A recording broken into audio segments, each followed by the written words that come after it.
The first question I have is, how old is baby Rose? She'll be 2 years on the 29th of this month. Okay. When did you guys find out that she had cancer? She was 4 months old, and it was April 6th, 2016. Okay, what kind of cancer does she have? It's called neuroblastoma. It's cancer of the sympathetic nervous system, essentially cancer of the nerve cells. Okay, so how does that impact Rose and what she can do? Now, actually, she's cancer-free, so she's doing extremely well. At the time when she was diagnosed, her belly was severely distended, and she had a lot of complications from that, couldn't eat and different things. But right now, she's doing really well. When did you find out that she was cancer-free? May of 2017. Okay. When she had cancer, how did that affect you guys and change your lifestyle? Oh my.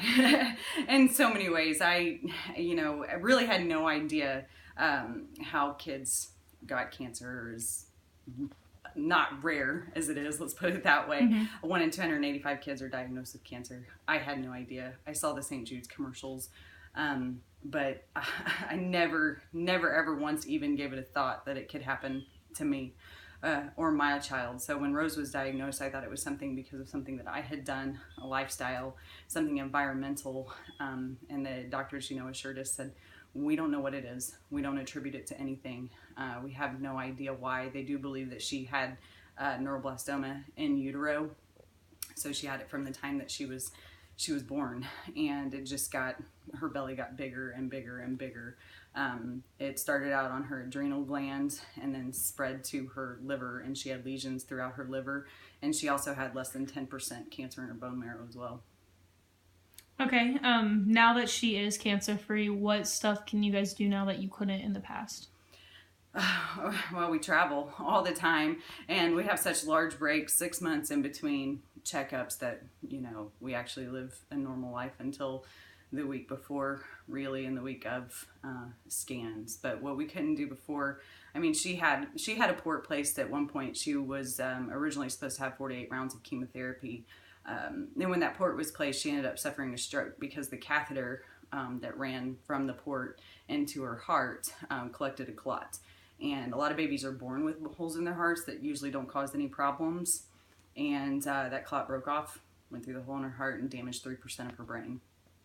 So we had her care transferred to Cincinnati, and they were able to run some special tests that had told us that she might fall under spontaneous regression for her type of cancer.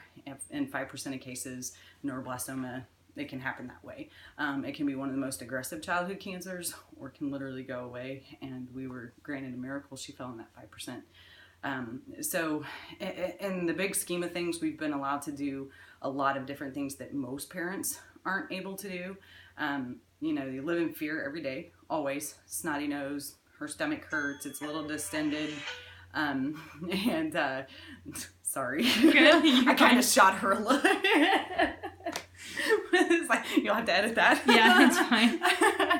So anyway, so we have been blessed to be able to do a lot of other things that we recognize most families don't get to do. But I do remember when she had that port in, and this was even after her stroke, how terrifying it was to, oh my gosh, what if we get sick? What if somebody's around her that gets sick? If she has 100.5 fever, we've got to rush her to the ER. Mm-hmm.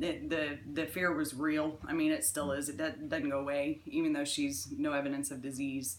And the likelihood of it coming back to her is, the probability is low, but at the same time, they can't tell us now. So we're forever scarred from that. But on an everyday basis, we move forward. The kids, as far as the way they've been impacted, their emotional state is so much better than what it was even, 6 months ago. Mm-hmm. Ella, my now 7-year-old, had a really difficult time in kindergarten and handling things. And I'm a stay-at-home mom. So when we were gone for almost 6 weeks in a row, from them for the first time ever, it was very, very, very hard on them. And she was old enough to know, but not old enough to understand what was going on. But we just feel blessed that we are where we are today. Okay. Excuse me. If there's one thing you want people to know about kids with cancer and how it affects them and families and stuff like that, what would it be? That